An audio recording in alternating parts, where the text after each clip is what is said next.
Dickson, ondoka.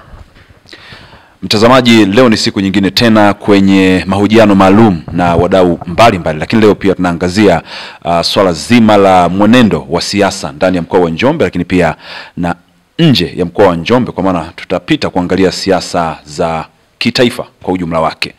Tunafahamu Njombe kumekuwa na mambo mengi sana ambayo yametrendi siku za hivi karibuni kuhusiana na siasa, na hapa tunazungumzia siasa za vyama vikubwa viwili hapa nchini, lakini hususan ndani ya mkoa wa Njombe. Tunao Chadema, lakini pia tunao na Chama cha Mapinduzi. Tunaye mchambuzi hapa bwana Wilbert Ngailo, bila shaka, si ndio? Wilbert Ngailo, karibu sana. Leo tunazungumzia masuala ya siasa, lakini kwanza nataka tuanze, mtu ambaye hakufahamu, utuambie unaitwa nani, mkazi wa wapi, lakini pia tuambie kwa namna gani umekuwa ukivutiwa na siasa za Tanzania. Tukianzia hapo. Mimi naitwa Wilbert Ngailo, ni mkazi na mzaliwa wa Njombe, naishi Igereke. Mimi nimeanza kuifuatilia siasa mwaka 95. Nimeanza kufuatilia siasa kutokana na mzee wangu, mimi alikuwa ni mwanasiasa. Kwa hiyo nikajikuta na mimi napendezwa na siasa. Baada ya mzee kuja kutembelewa na wanasiasa nyumbani, unasikia wanajadili vitu vya kisiasa pale. Kwa hiyo nikaanza kuvutiwa na siasa kutoka kipindi hicho. Asante. Tutaendelea, pengine tuko waandishi wa habari wengi na kila mmoja anaweza kukuuliza swali kulingana na vile anaona yeye inafaa, na kile ambacho utakuwa umezungumza anaweza kuuliza swali. Tuanze kwa kuangazia mkoa wa Njombe. Unazitazamaje siasa za mkoa wa Njombe kwa ujumla wake? Kwa kipindi hiki naona siasa za mkoa wa Njombe kidogo zina utofauti. Ni tofauti na kipindi kile cha nyuma. Siasa za Njombe zilikuwa zina mvuto na watu wengi tulikuwa tunapenda kufuatilia siasa. Ila nafikiri kwa miaka ya karibuni hapa siasa kidogo inaleta sintofahamu, inakuwa ni kama vita baina ya chama na chama, baina ya wanachama wa chama kimoja. Kwa hiyo ndio siasa iko kinamna hiyo katika mkoa wetu wa Njombe. Hivi karibuni tumefanya uchaguzi wa serikali za mitaa. Kama mchambuzi, ulionaje ushiriki wa wananchi au wapiga kura kwenye uchaguzi wa serikali za mitaa?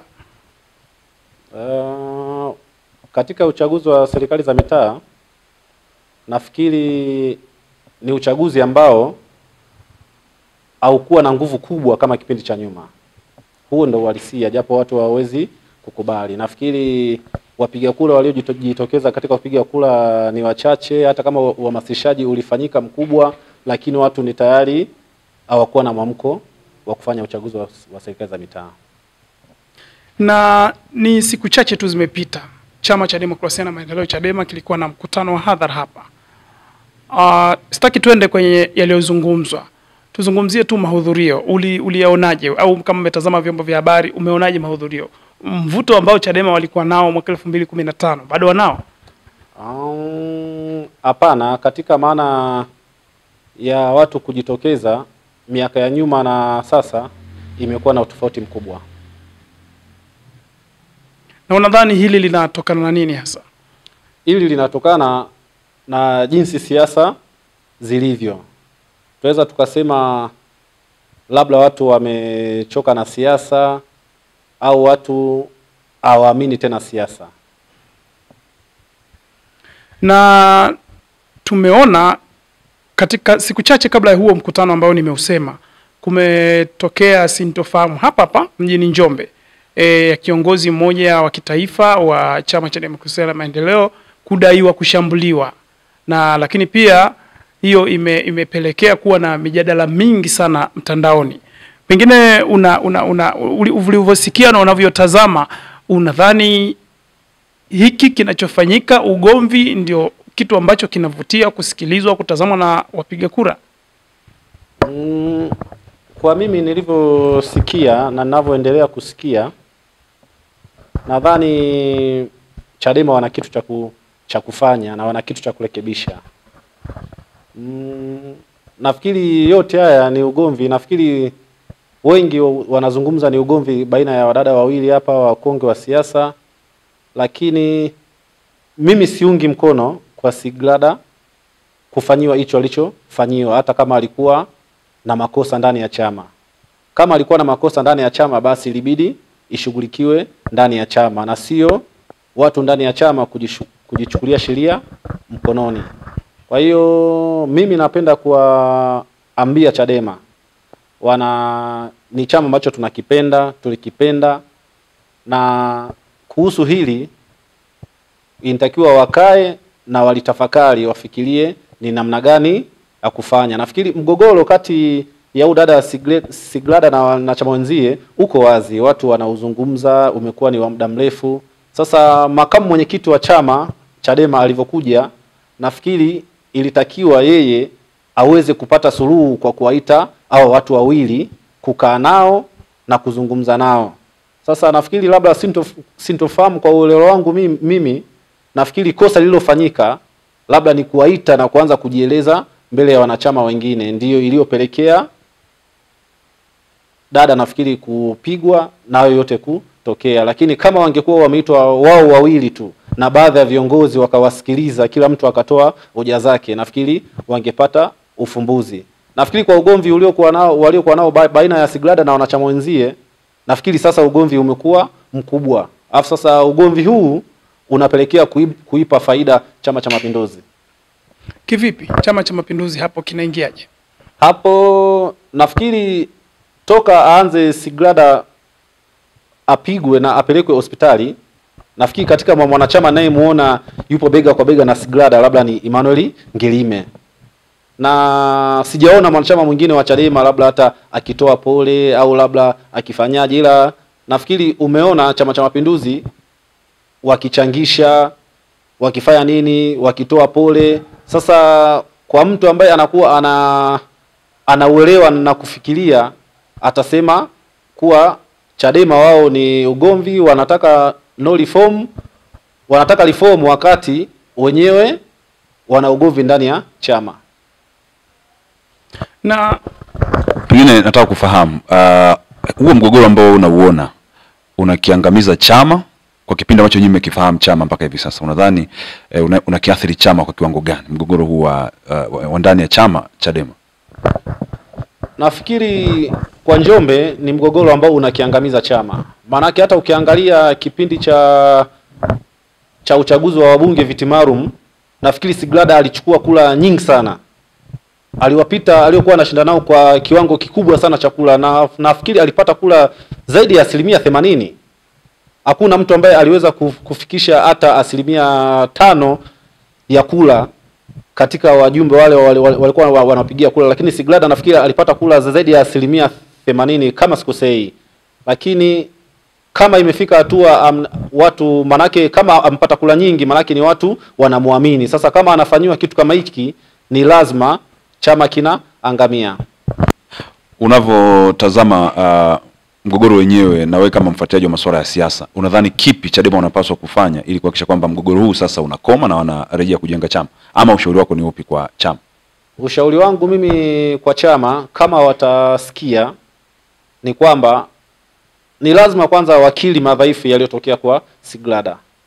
Hicho cha kwanza, wasiangalie madhaifu ya Sigrada ni yapi, waangalie kwanza wao ni wapi wamekikosa kwa Sigrada. Afu baada ya hapo waje wawaite hawa Sigrada na wanachama ambao wana mgogoro nao. Baada ya hapo waangalie tofauti ni upi, wakae chini na kumaliza tofauti. Ukitazama kwenye mgogoro huu, unaona Chama cha Mapinduzi wanaenda mbele zaidi, wanaenda kumtakia hali hospitali, wameenda kumtakia hali nyumbani, na tunaona bado wanaendelea kumshika mkono.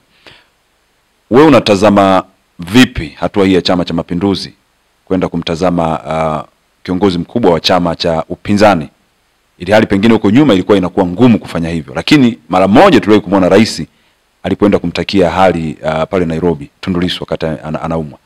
Nyinyi kama wafuasi wa siasa na wachambuzi, mnaitazama vipi hali hii, huu ushirikiano ambao CCM wanauonyesha? Hapo CCM wanafanya vitu viwili kwa wakati mmoja. Kwanza, wanavuna baadhi ya wanachama. Pili, wanaweza wakajijengea uaminifu kwa wanachama wao na wanachama wapinzani, kuwa CCM inafanya kitu ambacho ni cha uungwana na ubinadamu. Wapo wanaosema kwamba kuwepo kwake pale ni kama aliwekezwa muda mrefu na Chama cha Mapinduzi, na sasa hivi kinachotokea pengine ni matunda ya kile ambacho Chama cha Mapinduzi kilikuwa kimetarajia. Una mtizamo huo pia? Nafikiri Sigrada katika chama cha Chadema ni kiongozi ambaye amedumu kwa muda mrefu sana. Sasa sidhani kama amewekezwa kwa kipindi chote hicho na bado wakabaki wanamwangalia. Sidhani kama sisi wapiga kula wao tutawaamini vipi. Sidhani kama hapo kuna kitu cha kuamini. Kama walijua amewekezwa muda mrefu na Chama cha Mapinduzi, basi itakiwa wachukue hatua. Ni kama vile kwa tukio lenye jinsi ambavyo limetokea, watu wamekuwa wakishangaa pia kwamba Chama cha Mapinduzi kimekuwa mbele sana kiasi Sigrada ametelekezwa na chama chake. Maana tangu amepigwa hakuna mtu yeyote ambaye amekwenda kumtembelea na kumjulia hali kutoka chama chake ambacho anakitumikia, lakini vile vile chama chenyewe pia mpaka sasa hatujapata tamko rasmi, lakini baadhi yao wamekuwa wakisema kwamba hakupigwa na kiongozi wa makamu mwenyekiti kama ambavyo imenukuliwa. Sawa, waliokuwa karibu ndo wanajua ni nani alimpiga, lakini kama kilikuwa ni kikao cha chama, maana ni lazima aliyomdhuru ni mwanachama. Kwa mtizamo wako kutokana na tukio lenyewe ambavyo linakwenda, hakuna tamko lolote kutoka Chama cha Demokrasia na Maendeleo Chadema, na wala hakuna kiongozi yote ambaye amekwenda kumtembelea kiongozi mwenzao, manake yule ni mwenezi wa Bawacha taifa. Hakukuwa na umuhimu wa viongozi kwenda kumtembelea? Kulikuwa na umuhimu. Ndio hapo ninapokuja kusema, nafikiri nimesema kuwa hapa CCM inapata credit kubwa sana kutokana na hili tukio.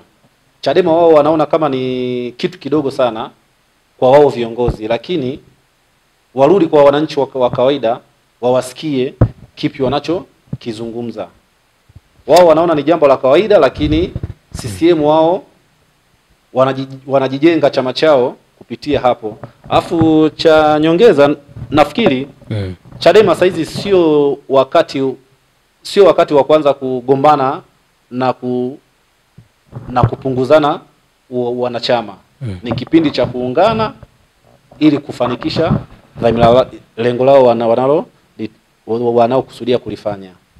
Mtu mmoja anaweza kujiuliza kwamba ikiwa ni miezi kadhaa tu imesalia kuelekea uchaguzi, yanapotokea mambo kama haya na nyinyi wenyewe wao wenyewe kama Chadema wanaelekea iwapo itatokea sasa wakaingia na kwenye mchakato mzima wa uchaguzi na kupewa nafasi ya kuiongoza nchi, kile wanachokihubiri wataweza kukiishi kweli ikiwa sasa hivi tu ndani ya chama bado hakuna mshikamano mzuri? Ndipo mashaka tunapoyapata baadhi ya wananchi. Ni hapo, kama ndani ya chama chao, sio chama chao, ndani ya chama chetu tunashindwa kufanya hivyo. Mimi sio mwanachama, niweke wazi, sio mwanachama wa Chadema, lakini mimi ni mpiga kura wao. Sina rekodi yoyote katika chama chao, lakini mimi ni mpiga kura wao, na nimekuwa mpiga kura wao kutokana mimi nimekulia katika kukua kwangu, nimekuwa katika hivi vyama vya upinzani. Tazamaji sasa hivi siasa za upinzani, hasa ukitazama nchi nzima, tunaona wanazunguka wanafanya mikutano, na bila shaka umekuwa ukifuatilia mikutano yao. Wewe ukiwa kama mdau wa masuala ya siasa, unatazamaje namna ambavyo pengine wamekuwa wanapata mapokeo kwa wananchi? Kuna baadhi ya maeneo wanapata mapokeo ambayo ni mazuri, huwezi kulinganisha utofauti na kipindi cha nyuma. Lakini nafikiri ajenda yao kubwa katika mikutano yao yote ni no reform, no election. Manake hakuna mabadiliko kikatiba, mambo ya uchaguzi hakuna, wanategemea kuzuia uchaguzi. Ni jambo jema kwa wao kutafuta mabadiliko kabla ya uchaguzi. Lakini unapotafuta mabadiliko ndani ya uchaguzi, hakikisha ndani ya chama chako unajengea misingi iliyo imara. Unaunga mkono kauli ya no reform no election? Naunga mkono. Unadhani kauli hii itafanikiwa kweli ikiwa katiba haizuii kuendelea na uchaguzi kama chama kimoja tu kitasusia uchaguzi? Unaposema no reform no election, nafikiri mtaji mkubwa ni wananchi. Mtaji mkubwa ni wananchi na inatakiwa uungwe mkono na wananchi. Sasa usipokuwa strong na kutengeneza vitu vyako sahihi ili uweze kuungwa mkono, nafikiri uweze kufanikiwa. Kwa unavyowafahamu wa Tanzania ambao wameongozwa na chama kimoja tangu nchi ilipopata uhuru, unadhani watashawishika kuunga mkono wasiingie kwenye uchaguzi ikiwa chama kimoja tu hakitaingia kwenye uchaguzi? Siwezi kusema wapinzani hawatafanikiwa katika malengo yao ya no reform no election, lakini naweza kusema wana kazi kubwa ya kufanya.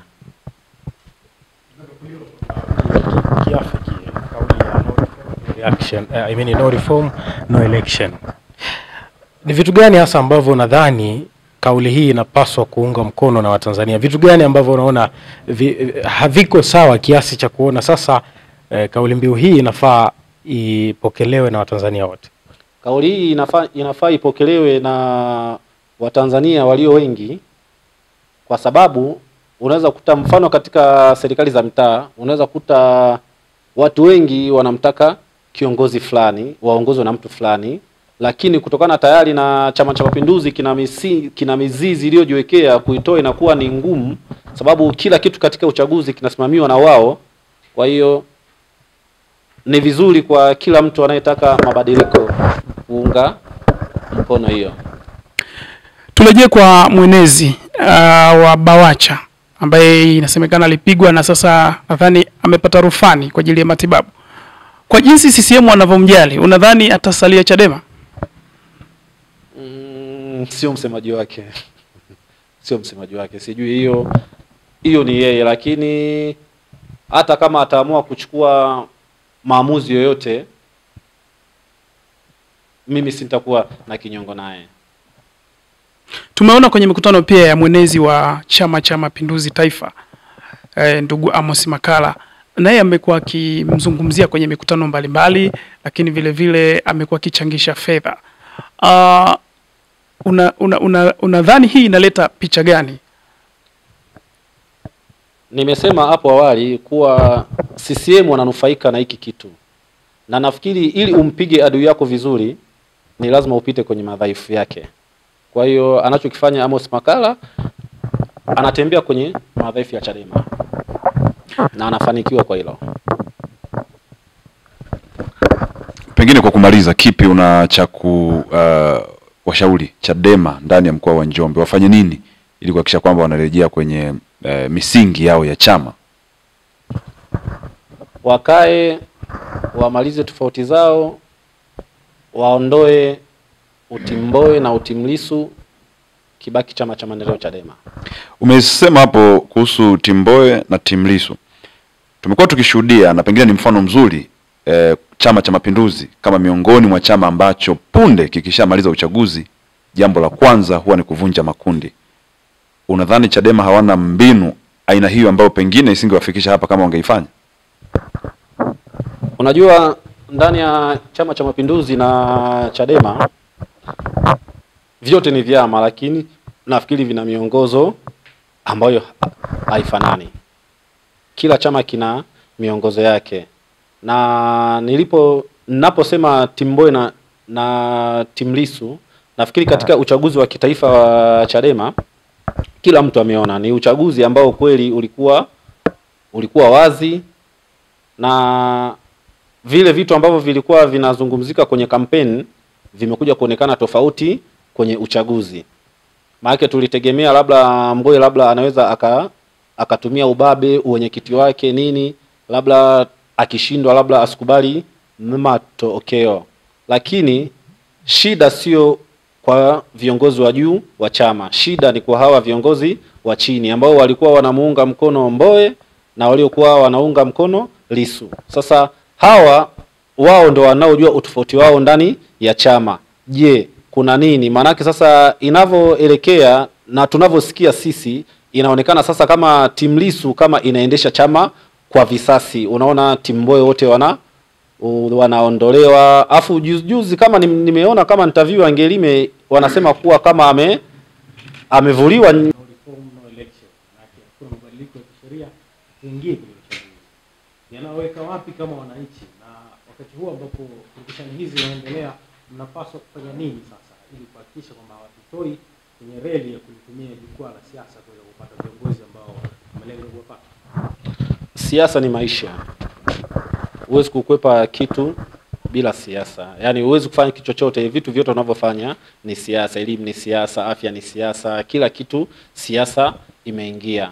Kwa hiyo wanavyokuwa wanatuyumbisha namna hii, hata sisi wapiga kule inafika mahali tunakuwa kati, hatujui twende upande gani, twende huku, twende huku. Lakini katika siasa za Tanzania nafikiri upinzani wanahitaji utulivu wa kutosha na wanahitaji kufanya kazi ya ziada ili kuweza kukiondoa Chama cha Mapinduzi. Watanzania wengine sasa hapo tutakuwa tunashindwa cha kufanya kama vyama pinzani ambavyo tunavitegemea vinakuja vinayumba. Mfano, nafikiri mtakumbuka kuna chama kimoja kilikuwa kinaitwa TLP. Nadhani kilikuja kwa nguvu sana na kilikaribia kuchukua nchi. Lakini sasa hizi kile chama unakuta hakipo. Kwa hiyo wapinzani lazima wawe na msimamo. Shukrani sana, tumekamilisha mahojiano na ndugu yetu Wilbard hapa, na mtazamaji endelea kufuatilia channel yetu ili kupata taarifa nyingine nyingi zaidi. Siku za usoni tutakuwa tukikuletea mahojiano ya aina hii na viongozi mbalimbali, lakini pia tukitazama mustakabali wa siasa za Tanzania. Shukrani sana, mpaka wakati mwingine.